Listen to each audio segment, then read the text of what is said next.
Students, আশা করি তোমরা সবাই ভালো আছো। আজকে আমি পড়াবো নবম দশম শ্রেণীর পদার্থবিজ্ঞানের তৃতীয় অধ্যায় অর্থাৎ বল। আজকের ক্লাসে তোমাদের সকলকে স্বাগত জানাচ্ছি। আজকে আমাদের পাঠের বিষয় নিউটনের গতির তৃতীয় সূত্র এবং ভরবেগের সংরক্ষণ সূত্র প্রতিপাদন। শিক্ষণফল: এই পাঠ শেষে শিক্ষার্থীরা নিউটনের তৃতীয় গতিসূত্র ব্যাখ্যা করতে পারবে, ক্রিয়া ও প্রতিক্রিয়া বল ব্যাখ্যা করতে পারবে, ভরবেগের সংরক্ষণ সূত্র প্রতিপাদন করতে পারবে এবং দৈনন্দিন জীবনে বিভিন্ন ঘটনা ব্যাখ্যা করতে পারবে। তো প্রথমে আমরা একটু পাঠ সহায়ক পুনরালোচনা দেখি। আচ্ছা, এখানে আমরা দেখতে পাচ্ছি একটা পিলারকে যদি একটা গাড়ি ধাক্কা দেয়, প্রথম অবস্থায় এর উপর বল প্রয়োগ করা হচ্ছে, গাড়ি কর্তৃক পিলারের উপর বল প্রয়োগ করা হচ্ছে এবং এই পিলারটি কিন্তু স্থির অবস্থাতেই আছে, অর্থাৎ পিলারটি কিন্তু ভেঙে পড়েনি। আচ্ছা, এরপরে যদি গাড়িটি বল বাড়িয়ে আরও জোরে ধাক্কা দেয়, সেক্ষেত্রে পিলারটি পড়ে যাচ্ছে, অর্থাৎ এক্ষেত্রে ওই গাড়িটির বলের পরিমাণ বেশি ছিল এবং এই গাড়ির বেগ বৃদ্ধি পেয়েছে। বল বৃদ্ধি পাওয়ার অর্থ হচ্ছে ওই বস্তু ত্বরণ হয়েছে, অর্থাৎ তার বেগ বৃদ্ধি পেয়েছে, এই জন্য এই পিলারটি কিন্তু পড়ে গেল এবং এই একই সাথে সাথে এই গাড়িও কিন্তু কিছুটা ক্ষতিগ্রস্ত হচ্ছে। কেন ক্ষতিগ্রস্ত হচ্ছে আমরা এবার দেখব। আচ্ছা, আমরা এখানে দেখতে পাচ্ছি দুইটা বল। আমরা জানি বল হচ্ছে যা স্থির বস্তুর উপর ক্রিয়া করে তাকে গতিশীল করে বা করার চেষ্টা করে, তাকে আমরা বল বলে থাকি। এই বল সম্পর্কে আমাদের মোটামুটি ধারণা আছে। তো এরপরে আমরা দেখতে পাচ্ছি প্রতিক্রিয়া বল। প্রতিক্রিয়া বলটা কি? প্রতিক্রিয়া বল হচ্ছে যখন কোনো বস্তুর ওপর বল প্রয়োগ করা হয় তখন ওই বস্তুর মধ্যে এক ধরনের বাধাদানকারী বলের সৃষ্টি হয়। এই যে বাধাদানকারী বল, অর্থাৎ ওই বলটাকে সে বাধা দিচ্ছে, এই বলটাকে বলা হচ্ছে প্রতিক্রিয়া বল।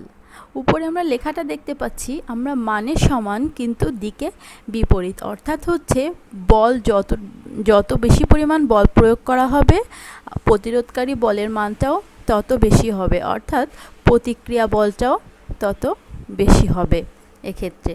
এবং এদের মান যেহেতু সমান কিন্তু দিকে বিপরীত, অর্থাৎ ক্রিয়া বলটা যেই দিকে ক্রিয়া করে প্রতিক্রিয়া বলটা ঠিক তার বিপরীত দিকে ক্রিয়া করে।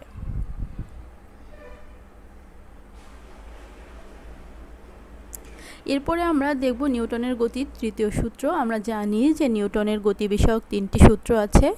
আজকে আমরা নিউটনের গতির তৃতীয় সূত্রটা দেখব। প্রথমে আমরা দেখতে পাচ্ছি একটা টেবিল, এর উপর যখন একটা বস্তু রাখা হচ্ছে তখন এই বস্তুটার যে বলটা, অর্থাৎ হচ্ছে আমাদের অভিকর্ষ বল, অর্থাৎ বস্তুর ওজন, এটা সাধারণত কোন দিকে ক্রিয়া করে? নিচের দিকে ক্রিয়া করে। আমরা জানি যে বস্তুর ওজন সাধারণত পৃথিবীর কেন্দ্রের দিকে, অর্থাৎ হচ্ছে নিচের দিকে ক্রিয়া করে। ক্রিয়া করা সত্ত্বেও কিন্তু এক্ষেত্রে বস্তুটি পড়ে যাচ্ছে না। কারণ কি? কারণ হচ্ছে এক্ষেত্রে টেবিলটাও কিন্তু এক ধরনের বিপরীতমুখী বল প্রয়োগ করছে। এইটা হচ্ছে সেই প্রতিক্রিয়া বল এবং এই দুইটা বল সমান হওয়ার কারণে বস্তুটা কিন্তু কি হচ্ছে? নিচে পড়তে পারছে না, অর্থাৎ এক্ষেত্রে ওই বস্তুটা টেবিলের উপর যে বল প্রয়োগ করছে সেটা হচ্ছে আমাদের ক্রিয়া বল এবং টেবিলটা বস্তুর ওপর ঠিক বিপরীতমুখী যে বলটা প্রয়োগ করছে সেটা হচ্ছে প্রতিক্রিয়া বল।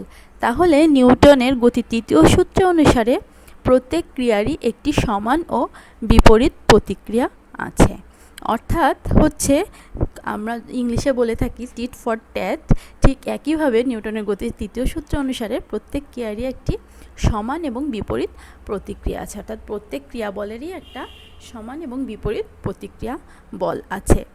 আমরা যখন কাদামাটিতে হাঁটতে যাই তখন আমরা একটু যদি খেয়াল করি তাহলে দেখা যাচ্ছে যে আমরা কিন্তু শুকনা মাটিতে যখন হাঁটছি তখন কিন্তু আমরা যে বলটা প্রয়োগ করে থাকি সেই বলটা মাটিও আমাদের উপর বিপরীত প্রতিক্রিয়া বল প্রয়োগ করে, কিন্তু কাদামাটিতে আমাদের পা কিন্তু কিছুটা ডেবে যায়। এর কারণ কি? কারণটা হচ্ছে আমরা যখন আমরা যে বলটা আমরা প্রয়োগ করি তার থেকে প্রতিক্রিয়া বলটা কম হয়ে যাওয়ার কারণে আমাদের পা কিন্তু মাটিতে কিছুটা ডেবে যায়। আমরা এখানে দেখতে পাচ্ছি একটা খেলনা গাড়ি, তার উপরে একটা বেলুন আছে। এই বেলুনটাকে যদি ছিদ্র করে দেওয়া হয়, এক্ষেত্রে বাতাস কিন্তু আমাদের পশ্চিম দিক বরাবর যাচ্ছে এবং আমাদের যে খেলনা গাড়িটা এটা কিন্তু পূর্ব দিক বরাবর যাচ্ছে এবং দেখা যাচ্ছে এক্ষেত্রে আমাদের ক্রিয়া বলটা কোন দিকে, পূর্ব দিকে, এবং প্রতিক্রিয়া বলটা কিন্তু পশ্চিম দিকে ক্রিয়া করছে। আচ্ছা, এটা আমরা দেখতে পাচ্ছি মাটির উপরে হাঁটা। আচ্ছা, মাটির উপরে আমরা যখন হাঁটি তখন আমাদের পায়ের তির্যকভাবে কিন্তু আমরা মাটির ওপর একটা বল প্রয়োগ করি। আচ্ছা, এই বলটা প্রয়োগ করার ফলে মাটিও কিন্তু একটা ঠিক প্রতিরোধকারী বল আমাদের ওপর প্রয়োগ করে। এই প্রতিরোধকারী বলের কারণেই কিন্তু আমরা সামনের দিকে এগিয়ে যেতে পারি। আচ্ছা, তাহলে আমরা দেখতে পাচ্ছি আমাদের ক্রিয়া বলটা যেই দিকে তির্যকভাবে প্রয়োগ করা হচ্ছে, প্রতিক্রিয়া বলটা তার ঠিক বিপরীত দিকে একই মানে কিন্তু বিপরীত দিকে প্রয়োগ করা হচ্ছে। সবসময় মনে রাখতে হবে ক্রিয়া বল এবং প্রতিক্রিয়া বল দুইটা ভিন্ন বস্তুর উপর ক্রিয়া করে। আচ্ছা, এখানে আমরা দেখতে পাচ্ছি আমাদের পা কর্তৃক ক্রিয়া বলটা মাটির উপর ক্রিয়া করছে এবং প্রতিক্রিয়া বলটা মাটি কর্তৃক আমাদের পায়ের উপর ক্রিয়া করছে। তাহলে মাটির উপর হাঁটা নিউটনের গতি তৃতীয় সূত্রের একটা উদাহরণ, অর্থাৎ আমাদের দৈনন্দিন জীবনে আমরা নিউটনের তৃতীয় সূত্র কোথায় ব্যবহার করছি। এরপরে আছে বন্দুক থেকে গুলি ছোড়া। আচ্ছা, আমরা যদি এই ভিডিওটা একটু খেয়াল করি, যখনই গুলি ছোড়া হচ্ছে এই লোকটা পেছনের দিকে কিন্তু একটা ধাক্কা অনুভব করে যেটা তার নাকের উপর আঘাত করছে। কেন? এর কারণটাও হচ্ছে নিউটনের তৃতীয় সূত্র। এখানে গুলি কর্তৃক প্রযুক্ত বল, অর্থাৎ গুলির যে বলটা, গুলির বলটা আমরা জানি সামনের দিকে ক্রিয়া করে কারণ গুলিটা সামনের দিকে বেরিয়ে যায়, সমান হচ্ছে বন্দুকের প্রতিক্রিয়া বল। অর্থাৎ গুলিটা যত বেগে বেরিয়ে যাবে, অর্থাৎ গুলির ভরবেগ যত হবে বন্দুকের ভরবেগটাও ঠিক তত হবে। এর ফলে ওই যে লোকটা তিনি কিন্তু আঘাত পাচ্ছেন।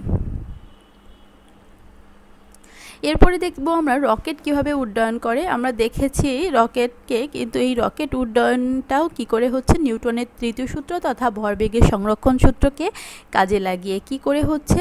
কারণ এখানে রকেট যত দ্রুত উড়ে যাচ্ছে, তা মানে উড্ডয়ন করছে, তার সাথে জ্বালানি কর্তৃক প্রযুক্ত একটা বল আছে। অর্থাৎ জ্বালানিটা আমরা যদি একটু খেয়াল করি, রকেট যখন যায় আমরা দেখব তার পেছন দিকে কিন্তু ধোঁয়া বের হয়ে আসে, অর্থাৎ তার জ্বালানি পুড়তে থাকে। এই জ্বালানি কর্তৃক প্রযুক্ত বলটা নিচের দিকে ক্রিয়া করে। জ্বালানি কর্তৃক প্রযুক্ত বল যত বেশি হবে রকেট তত বেগে উপরের দিকে উঠে যাবে। অর্থাৎ জ্বালানি কর্তৃক এখানে ক্রিয়া বলের কারণে রকেটের ভেতরে এক ধরনের প্রতিক্রিয়া বলের সৃষ্টি হয় এবং এক্ষেত্রে রকেট উপরের দিকে উড়ে যায়।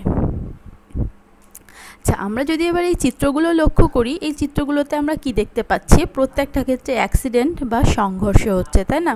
আচ্ছা, সংঘর্ষটা কি?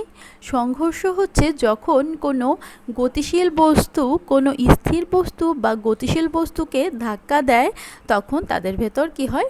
সংঘর্ষ হয়। এই সংঘর্ষের ফলে কি হতে পারে? সংঘর্ষের ফলে অনেক মারাত্মক দুর্ঘটনা ঘটে, তাই না? আচ্ছা, এবার আমরা ভরবেগের সংরক্ষণ সূত্রটা একটু দেখব।